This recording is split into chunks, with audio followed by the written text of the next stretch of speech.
This season, we're exploring what it means to love with wisdom, not just emotion.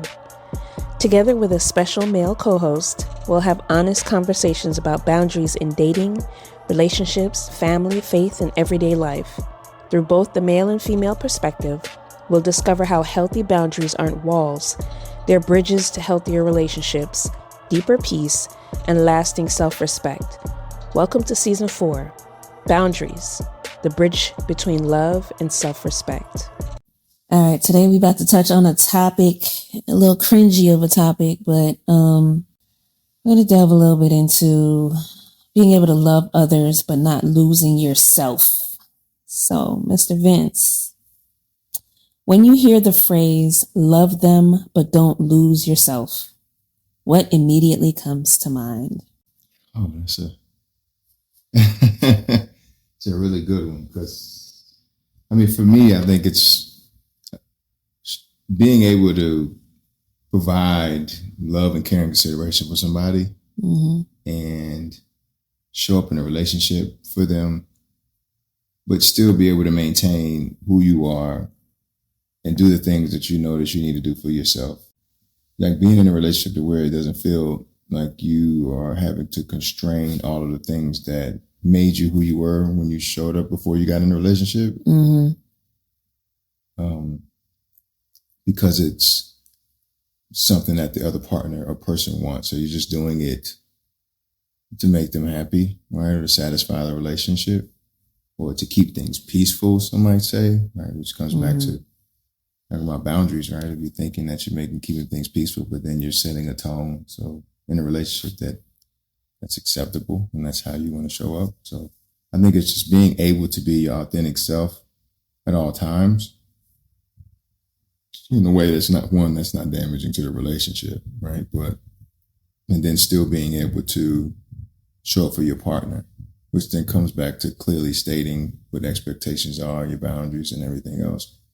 Yeah, I struggle with that. I feel like I overextend or overcompensate in the area of loving others, and lose myself in the process. My last two relationships, inclusive of the 10-year relationship I came out of with my son's father, I put so much into trying to make that other person feel whole that I didn't realizing that I was shorting myself and diluting my own identity in the process. And I think a lot of relationships, even healthy relationships, struggle with that because when you think about the human dynamic, we're always evolving and changing through our experiences. So the version of your partner today may not even be the version of your partner, a couple months from now, a year from now, 5 years from now. And it's making sure that both parties maintain a certain aspects of themselves. Yeah, maintain who they are, but still are able to pour into one another. It's that pouring into, right? Understanding your partner enough to say, okay, I may not have it all figured out, but when your cup is running low or when there's a need, I can fill the gap. But that doesn't mean that I lose myself in the process. Maybe we think about it too much because it's like, if you do feel like you are overextending, maybe that's not the right person for you, right? Or maybe it warrants deeper conversations to say, why every time we come to a pivotal moment or a disagreement, it feels like a tug of war, like it feels draining. Yeah. Difficult and draining, yeah, for sure. Yeah. That's a lot to be said about that. I think you just said, are we overthinking it? I think we don't think about it enough. Really? Early on. So because the conversations don't happen early on about, in-depth conversations about what one another's boundaries and expectations are. You get in relationships, hope ships is what I call them, hoping that the person will understand us, get us, know what to do, how to do it, without us providing clear guidance on what that looks like. I think we get into things thinking that the other person is supposed to know based on our interpretation of what a relationship environment should be, or how a man should show up, or how a woman should show up. But you haven't clearly set those expectations. You haven't clearly spelled that out. You haven't painted that picture. Because it's saying, well, oh, I just need you to love me, or I just need us to be in sync. I just need you to understand me. Those are really blanket statements that don't really have a whole lot of meat behind them. Mm-hmm. It's not saying how I need you to show up for me, how I need you to love me. What does that look like? What does love look like to you? Because it could look completely different than me. So if we're not asking those questions early on, setting the tone, you're just setting yourself up for premeditated disappointment. What does that look like in your experiences where you feel like you were showing up for someone else more than you were showing up for yourself? What's a tangible example of your experience with that? Because I lean into problems, to solutions. And I thought for years that it was because I was keeping the peace and then showing that person that, to your point of conversation we were having, how I would show up in a relationship, or how I would show up in a marriage, how I would show up. So I was putting forth all that effort to show the person early on, hey, look, this is what, if you lean in, if we stay together, this is what you should expect. This is how I can show up long term. And this level is even higher than this. So if you match me here in energy, effort, this can keep elevating. But what happens is, if you're showing that effort and energy, that person's getting it without them earning it necessarily, right? It's you're going to put them in positions that they haven't qualified for. So that's what I would do is I would go into things 100%, 1,000%. I go strong. So it's because I don't want to waste time just going through the motions over wasting, 1, 2, 3 years because we just kind of tiptoed around shit. So it's like I lean in, and then they don't lean the same way because they're saying, well, shit, if you're going to keep doing that and I don't got to do much, and shit, I'm going to let you. What about when love becomes self-abandonment? The biggest example of that in my life was being cheated on by somebody that I didn't even think was capable of that level of betrayal, right? And not only being cheated on, but being in a position where I felt like I had to stay, like I had to reconcile, mainly because a child was involved. Kind of unpacking it, I think we touched on it a little bit in a previous conversation, but in the midst of it, of course, it's anger, right? Because you're like, how dare you? Why would you do something like that? And then you start to kind of spiral, and then you come out of it and you make a choice. Some people, it's an easy choice to just leave. Other people, like in my instance, I decided to stay, and now you're trying to heal in the midst of somebody, in the midst of being face to face with somebody that you feel hurt you. So let me say, so when it comes to that, right? Because you're talking forgiveness and then abandonment, all right? So what were the feelings that you were experiencing that made you decide to want to stick around and try to figure this out, other than just like, oh, I want to keep my family together, which is societally looks and feels like the right thing to do. Like, what was the emotion behind you making that decision? It was solely based on the child. I was pregnant, right? So the child hadn't even taken his first breath yet. And I'm dealing with the trust and the foundation of the relationship that I thought I had being compromised. And I'm now thinking on behalf of, okay, this child is coming into a dynamic that could be, possibly whole if I try, or broken before they even see the light of day. And I made the tough decision to say, okay, I'm going to try to create that 2-parent dynamic for my child and see where it goes. So it was absolutely driven by the fact that there was a child involved, because outside of the child, if that would have happened, it would have been fight or flight. Like, I was enraged during that period. So a lot of times, right, you're saying about, I almost guarantee you the woman that he cheated with was lesser than it made him feel better about himself. The same way while men go to the strip clubs.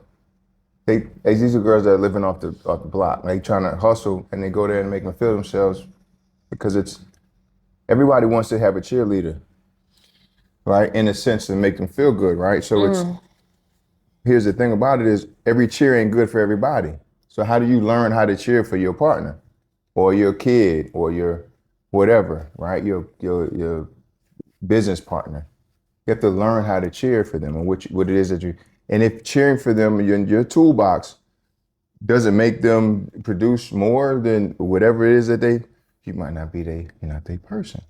Yeah, I definitely think the motivation, or at least, on the receiving end of it, I think the motivation is always emotionally driven. She made me feel a certain type of way. I felt seen. I felt heard. Mm-hmm. Whereas, the household may be argumentative and there may be disconnect and there may be chaos. But it's like you couldn't lean into that and take ownership to say, okay, what am I doing to make this woman that once loved me so frustrated and upset all the time? To me, it was like the chicken or the egg, right? The household used to be a place of peace. The woman typically reacts, gives the most outward response first, right? She either becomes withdrawn, or she starts to become argumentative or, combative. That's the indicator that something shifted within the household. But some men take that as, I don't want to hear the bickering. I don't want to hear the arguing. So I'm going to stay away.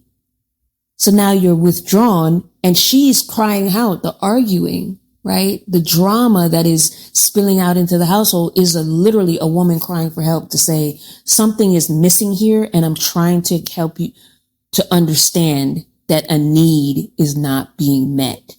But the man will run off because the side chick is going to say, it's peaceful over here. I can give you the things that you need. I'm not going to argue with you. But guess what? Y'all don't go home to each other. Disconnecting understanding of one another's needs, because they both had needs, right? Men don't typically cheat unless they have needs, right? They desire something, right? And I say, outside of just saying I want to just go get my itch scratched, it's a bigger, for somebody to say I'm willing to throw it all away, unless it was just an instance, it was like, oh shit, we had lack of discipline. It was somebody else makes me feel like I'm enough. Yeah. When I go home, I don't feel like anything I do or ever will do will ever be enough. When I go over here, I feel like I'm enough. Right? So it's not the hair or the dialed up and I've never done anything and none of that and it's kind of like the video we were watching earlier, is like somebody that is around you that knows how to make you feel like you're enough and make you want to run through a wall for them, feel like you're that great person or that person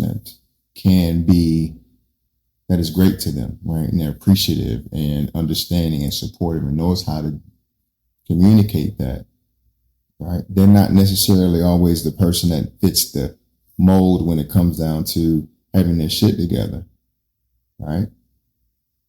Which is where a lot of times the dynamic is tough to manage when it comes to a man and which direction he goes to commit to. It's like, well, she got all that shit together. This one on paper.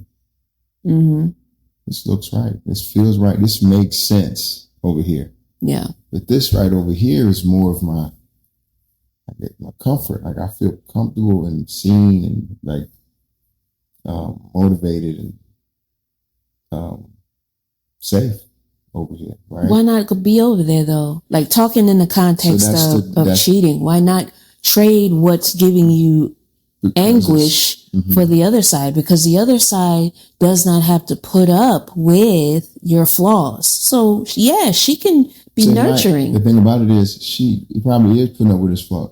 She accepts them. She's okay with them.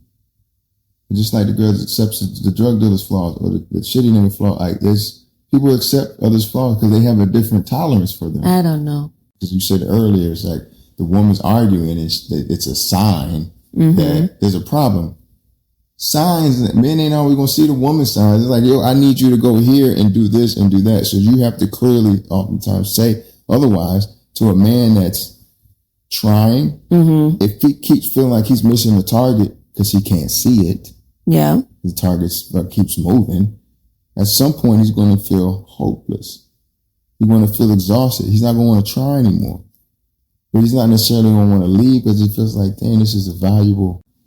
In your opinion, why do you feel like some people do stay after a major boundary violation. So in my case, it was cheating. It could be a multitude of things. But let's say you feel like you are losing yourself in a certain capacity in a relationship, but you still stay. What are examples of those situations where people stay and there's opportunities to make it work? Instead of saying, hey, I've abandoned myself in this relationship, I'm just going to leave entirely. It's like, no, how do we fix it? How do we pivot? Are you staying for the right reasons? So that's the question you should ask yourself. Bingo. Because you said earlier, you said, I'm staying for the kid. Mm-hmm. The kid ain't in a relationship. You and him are in a relationship. Mm-hmm.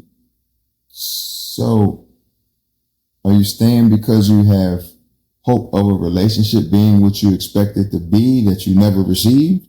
Or are you basing off of a time when you had with this person that you can recreate or get back to? Do you have a baseline of what it could be? Because it sounds like if you're saying you had all these problems, you arguing, complaining, he's not meeting them, he cheats. Why do you expect it now to get better than it was prior to the cheating? The cheating was just, so what are you holding on to? Was there a good time where it's okay, this is a time where things were firing on all cylinders? If you don't have that, they never showed you they was capable of doing what you're asking them to do. They never qualified for the position in the first place. Just like them. You hired your friend for a role and their resume didn't meet the criteria of the position. What are some things that people need to make sure that they are consistently doing or showing up in my life for me to know whether or not they're worthy of my commitment to the relationship? I don't even know if I'm saying that right. Yeah, I can try to help you here. So kind of the core of what we've been talking about. For one, you got to know what you want your life to be. A lot of people I realize don't know that. You ask 10 women, 10 men even, what picture, explain to me what you want your life to look like. Oh, I want somebody to love me. I want somebody to be there that can cook. They can cook what? Oh, I want them to cook oxtails or shrimp. Oh, wait, bro, if you like seafood and shrimp and she cooks soul food, you okay with that? She don't know how to cook that. Right? Oh, I want somebody to love me. Love you how? Yeah, good. Sex once a month? She touching you and kissing you and she's showing up every day. Is that good enough? Getting granular in that criteria with yourself so you can clearly communicate that to a viable candidate. If you can't do that, you got to work on your criteria, because if you don't know that, then you can't set clear boundaries. Yeah. Because you don't know if you got gray areas on it's like, because making blanket statements on love and commitment and spirituality, have a relationship with God, it's like, well, what does your God allow you to do in your life? I got a relationship with him, but I do a lot of sinning. Yeah. But it's like, you say relationship, it's like you in church every 2-3 times a week. Like, what level of relationship do you say and are you looking for? Because I hear it all the time.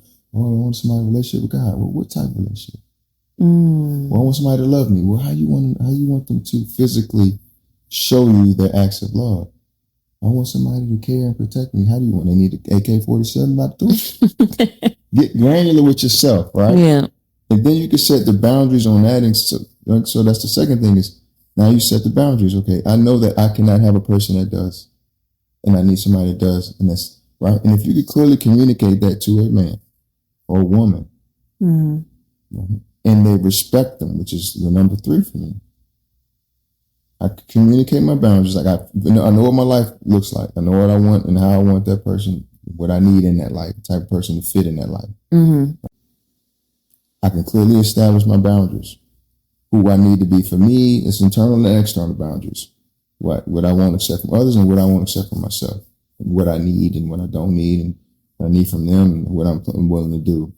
And then the third one is I want somebody that respects my boundaries. Because if you're always having to battle with somebody because they don't respect your boundaries, you're going to be drained all the time in a fight, because they're going to do things to manipulate and try to push you to negotiate on your boundaries. Why would you want to be with somebody that you clearly identify what your boundaries are and they're constantly trying to manipulate you to change them? Right. That's draining. So if you can clearly state that, you can find out really quick this ain't the person for you. One of the greatest lessons I've learned is this: Showing up for people doesn't mean carrying them. Loving people doesn't mean losing yourself. Supporting someone doesn't mean sacrificing your peace. And healthy relationships require both compassion and responsibility.